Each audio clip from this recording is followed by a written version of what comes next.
going? Hey everybody, it's Lisa, Quilting in the Valley. We're doing Quilting 201. We're on step 2. So yesterday we made our 4 patches. So we have 16, we have 8. We had 16 cuts. We have 8 4 patches that we made yesterday. Today we're gonna make some rail fence strip sets. So we are going to cut 1.5 inch strips. Very narrow, 1.5 inch strips. 2 from your dark, 1 from your medium, 1 from your light. That's 2 from the dark, 1 from the medium, 1 from the light. You should have 4 1.5 inch strip sets. I have them laid out like we're gonna piece them. So, and I've cut the selvage off the end, so they should all be pretty much close to the same length. All right, I'm getting it up underneath my machine here. I'm getting my 1/4 inch seam going. Got my 1/4 inch foot. I got my dual feed down because I'm on my Bernina 770. And I'm just lining these all up. You make very sure that you're running right along the edge of that 1/4 inch foot. That's going to get you your best 1/4 inch seam allowance, is using a 1/4 inch foot. So make sure you're riding right along that. Like I said yesterday, you don't need to go faster than the speed of light. That doesn't make it any better or any more fun to go just really fast. Just go fast enough that you can keep that lined up right with the outside edge of that foot, so you've got yourself a good seam allowance. So there's 3 things that can go wrong with the sizes of your blocks. It's either in your seam allowance, your cutting, or your pressing. One of those 3 things is why your blocks don't come out the size that they're supposed to. So the better you get at those 3 things, the more accurate your piecing will be. So in this particular strip set we are making,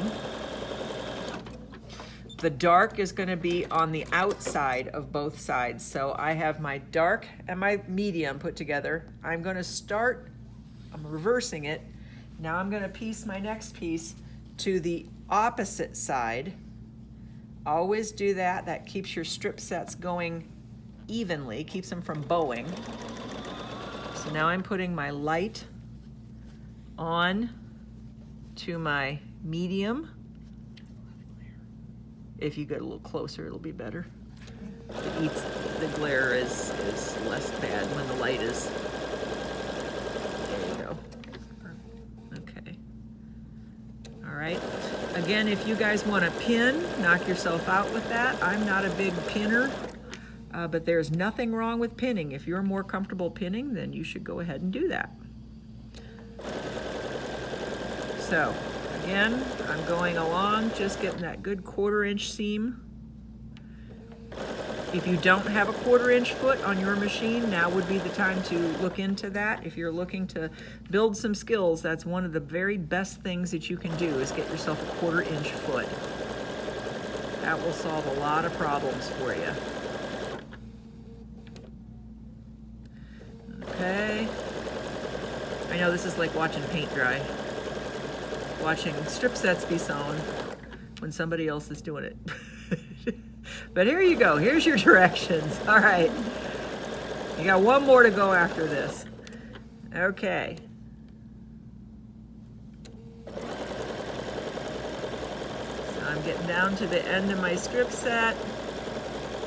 That was my light. And now again, I'm going to do the exact same thing. I'm going to start at this end, so the opposing end, and I'm going to bookend with my dark. So I have a dark on both the outside sides. And off I go.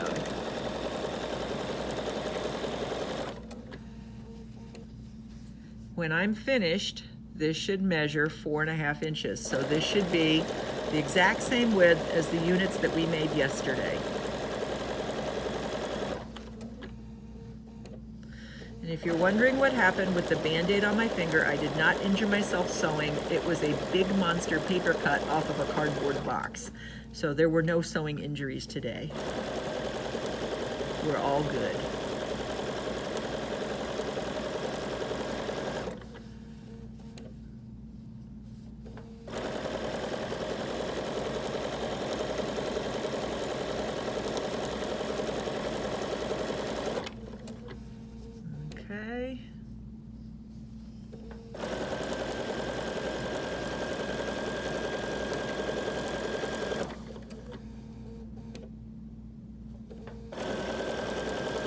I am on a Bernina with a 9mm width stitch, and that will tend to pull a little bit to the left because of the 9mm stitch, so I always keep my hand on the left-hand side, and that keeps that from happening. Just a different way of feeding. It's not a flaw in the machine, it's just a different way to feed it. Okay, now we're gonna press this, and we don't have an iron that's turned on. Oh, yay. Okay, so we are gonna press this. The very first thing we're gonna do is we're gonna set those seams, which I'm setting with a cold iron, but okay. So we're setting that seam. Oh, I guess it's just a little bit warm. Setting that seam before pressing it out.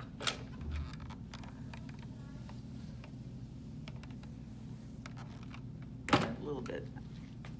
And then I'm going to take my fingers and I'm going to nudge that flat. Remember how critical this is, that you don't have an area in your pieced units that you can pull out like that. So if you can pull it out, it's not pressed flat. So I'm nudging and I'm using my iron, coming along here. I'm nudging that out.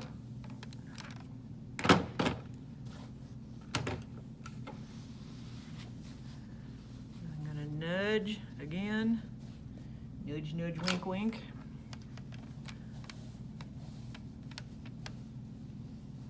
And I use the tip of that iron just to make sure I'm just kind of pulling that out, just with the tip. I am using my Panasonic iron, and it doesn't have a big, fat, wide back, so it's not going to go over and ruin what I've done, which is a good thing. So now I'm going to set my next seam, which is this one right here. So I will set this one. And you guys remember, setting the seam, all it does is just relax the fabric. You just stressed it out a little bit by putting a seam in it. So you punched a bunch of holes in it. We're just relaxing it by pressing it like that. And then we'll come back for that next seam. We're going to make sure these seams go the same direction, so I'm going that way with these. And again, I'm using the tip of that iron just to make sure, and my fingers, I'm pulling it apart as I go. I'm making sure that I don't have any little folds pressed in my piece. That makes sure that I get that good 4.5 inch finished size.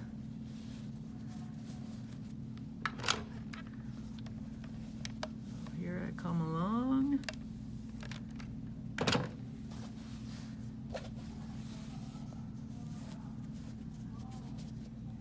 Using my fingers, pressing out, pressing out, pressing out. Okay, see how nice and flat that looks? And then I got one more seam to go.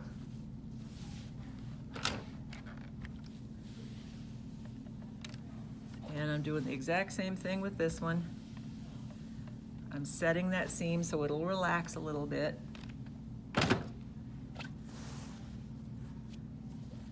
And then I'm going to flip that way so that my seam allowance goes the same way for all 4 on my strip set. And again, I go right along there, use my finger, use the tip of that iron, pull that out so I don't have any little folds in there.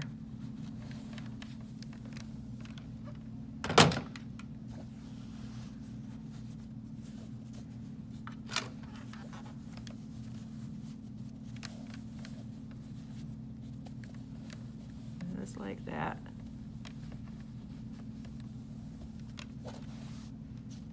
And you can also, I hope you can see that my strip set is not wavy. And it's not wavy because I sewed this direction, then that direction, then this direction. And that makes it not be wavy. Got a nice straight strip set. Okay, see how nice and flat that is? Seam allowance is going one way. Nice flat seams. Okay. So you have one strip set with 4 1.5 inch strips in it. Now we're going to subcut this into 4.5 inch pieces. So the first thing I do is I line it up on a straight up way. I'm going to come in here and I'm going to cut off the end. so I have a nice straight strip to start with. And then I'm gonna go in here and I'm gonna line up again in my seam allowance. Like I showed you yesterday, I'm lining in the seam allowance and I'm cutting 4.5 inches. So I have a 4.5 inch block and I'm gonna just keep cutting. And you can see that this, whoops, I never did cut that or change that rotary blade. I need to do that tonight. Anyway, you can see that because the seams are lining up. See how those seams are lined up like that? That means my seam allowance is good. And that means everything is square, and that's a good thing. So you should be able to see that on yours. If you've been careful, you should be able to see your lines line up right on your seam allowances. You are going to cut 8, I believe. I may have to look at the directions for a minute here. But I believe you need 8 of these.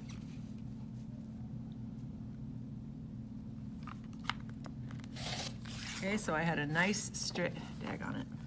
Had a nice straight seam allowance all the way down. Everything's lining up. That 1/4 inch foot makes all the difference, and then pressing really well makes all the difference too. So make sure that you do that and you will increase your skills and reduce your frustrations. So when everything lines up well, it is so much less stressful.